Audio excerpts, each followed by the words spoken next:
Halo, nama saya Sisilia Gultom. Halo, nama saya Mairi Fani. Halo, nama saya Dina Septi Anggraini. Halo, nama saya Jodianto Pasaribu. Pengertian pasar modal.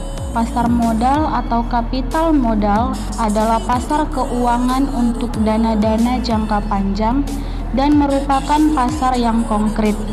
Dana jangka panjang adalah dana yang jatuh temponya lebih dari 1 tahun. Pasar modal dalam arti sempit adalah suatu tempat dalam pengertian fisik yang terorganisasi, tempat efek-efek diperdagangkan yang disebut bursa efek. Pengertian bursa efek atau stock exchange adalah suatu sistem yang terorganisasi yang mempertemukan penjual dan pembeli efek yang dilakukan baik secara langsung maupun tidak langsung. Pengertian efek adalah setiap surat berharga atau sekuritas yang diterbitkan oleh perusahaan, misalnya surat pengakuan utang, surat berharga komersial, saham, obligasi, tanda bukti utang, bukti right, dan waran.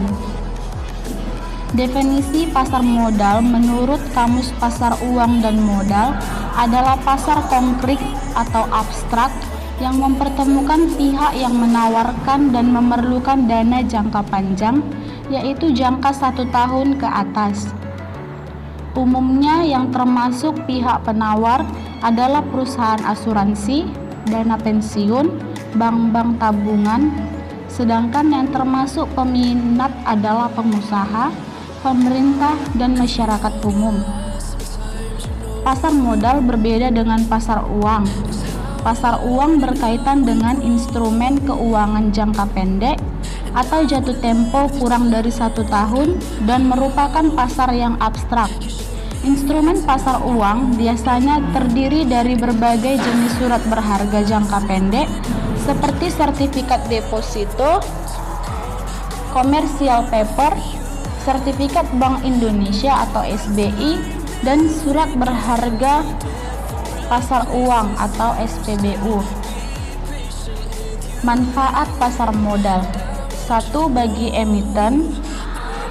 Bagi emiten, pasar modal memiliki beberapa manfaat, antara lain 1. Jumlah dana yang dapat dihimpun berjumlah besar. 2. Dana tersebut dapat diterima sekaligus pada saat pasar perdana selesai. 3. Tidak ada konvenen, sehingga manajemen dapat lebih bebas dalam pengelolaan dana perusahaan. 4. Solvabilitas. Perusahaan tinggi sehingga memperbaiki citra perusahaan. Dan yang kelima, ketergantungan emiten terhadap bank menjadi lebih kecil.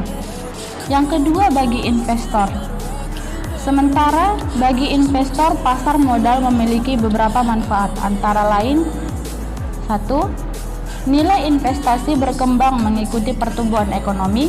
Peningkatan tersebut tercermin pada meningkatnya harga saham yang mencapai kapital. Yang kedua, memperoleh dividen bagi mereka yang memiliki atau memegang saham dan bunga yang mengambang bagi pemenang obligasi. Dan yang ketiga, dapat sekaligus melakukan investasi dalam beberapa instrumen yang mengurangi risiko.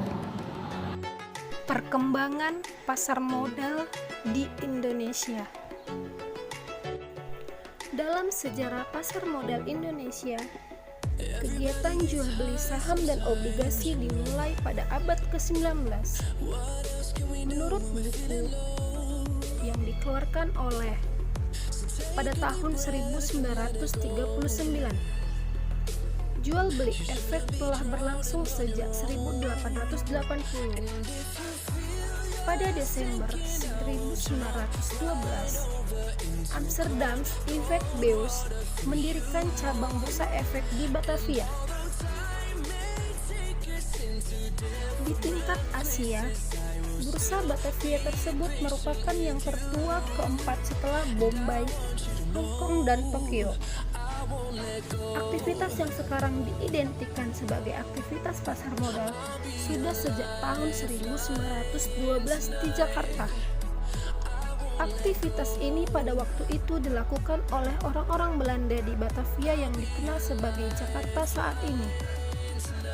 Sekitar awal abad ke-19, pemerintah kolonial Belanda mulai membangun perkebunan secara besar-besaran di Indonesia. Sebagai salah satu sumber dana adalah dari para penabung yang telah dikerahkan sebaik-baiknya.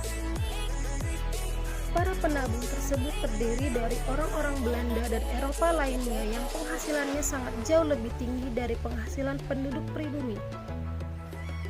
Atas dasar itulah maka pemerintah kolonial waktu itu mendirikan pasar modal.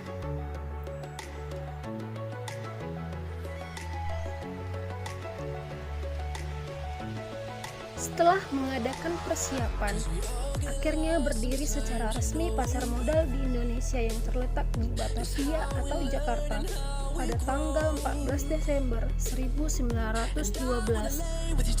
D. Lembaga-lembaga yang terlibat di pasar modal. Yang pertama ada Badan Pengawas Pasar Modal, di mana tugas Badan Pengawas Pasar Modal menurut Kepres nomor 53 tahun 1990 tentang pasar modal adalah yang A. Mengikuti perkembangan dan mengatur pasar modal sehingga efek dapat ditawarkan dan diperdagangkan secara teratur dan efisien, serta melindungi kepentingan pemodal masyarakat umum. Dan yang B. Melaksanakan pembinaan dan pengawas terhadap lembaga-lembaga. Yang kedua ada lembaga penunjang pasar perdana. Yang A. Penjamin emisi efek, di mana tugas penjamin efek antara lain adalah yang pertama ada memberikan nasihat mengenai jenis efek yang sebaiknya dikeluarkan, harga yang wajar, dan jangka waktu efek, misalnya seperti obligasi dan sekuritas kredit. Dan yang kedua dalam mengajukan pernyataan pendaftaran emisi efek, membantu menyelesaikan tugas administrasi yang berhubungan dengan pengisian dokumen pernyataan pendaftaran emisi efek, penyusunan prospektus, merancang spesimen efek, dan mendampingi emiten selama proses evaluasi. Dan yang B ada akuntan publik, di mana tugas akuntan publik antara lain adalah 1. Melakukan pemeriksaan atas laporan keuangan perusahaan dan memberikan pendapatnya. Dan yang kedua memberikan pembukuan apakah sudah sesuai dengan prinsip akuntansi yang berlaku umum dan ketentuan-ketentuan BPPAM.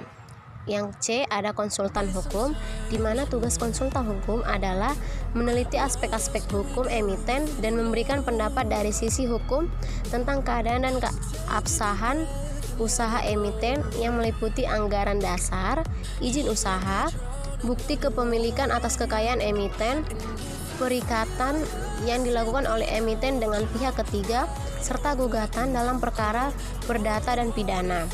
Yang D ada notaris, di mana notaris bertugas untuk membuat berita acara RUPS dan membuat konsep akta perubahan anggaran dasar serta menyiapkan naskah perjanjian dalam rangka emisi efek. Yang E ada agen penjual, di mana agen penjual ini umumnya terdiri dari perusahaan pialang yang bertugas melayani investor yang akan memesan efek, melaksanakan pengembalian uang pesanan, dan menyerahkan sertifikat efek kepada pemesan. Dan yang terakhir ada F perusahaan penilai, di mana perusahaan penilai diperlukan apabila perusahaan emiten akan melakukan penilaian kembali aktifanya. Yang ketiga ada lembaga penunjang dalam emisi obligasi. Dalam emisi obligasi, di samping lembaga penunjang untuk emisi saham juga dikenal lembaga sebagai berikut. Yang A ada wali amanat, di mana tugas wali amanat adalah yang pertama menganalisis kemampuan dan kredibilitas emiten, dan yang kedua melakukan penilaian terhadap sebagian atau seluruh harta kekayaan emiten yang diterima olehnya sebagai jaminan. Yang B ada penanggung, di mana penanggung bertanggung jawab atas dipenuhinya pembayaran pinjaman pokok obligasi beserta bunganya dari emiten kepada para pemegang obligasi tepat pada waktunya apabila emiten tidak memenuhi kewajibannya. Dan yang terakhir ada C agen pembayaran, di mana agen pembayaran bertugas membayar bunga obligasi yang biasanya dilakukan setiap 2 kali setahun dan pelunasannya pada saat obligasi telah jatuh tempo. 4. Lembaga penunjang pasar sekunder.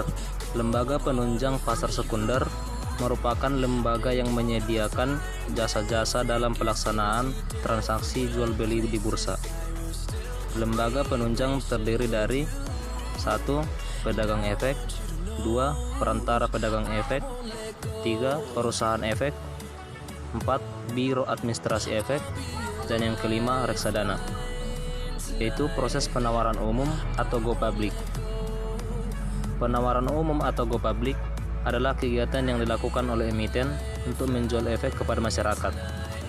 Keuntungan yang diperoleh dari adanya penawaran umum atau go public: yang pertama, dapat memperoleh dana yang relatif besar. Yang kedua, proses untuk melakukan go public relatif mudah. Yang ketiga, perusahaan dituntut untuk lebih terbuka. Yang keempat, memberikan kesempatan pada kalangan masyarakat untuk memiliki saham di perusahaan. Dan yang kelima, emiten akan lebih dikenal oleh masyarakat.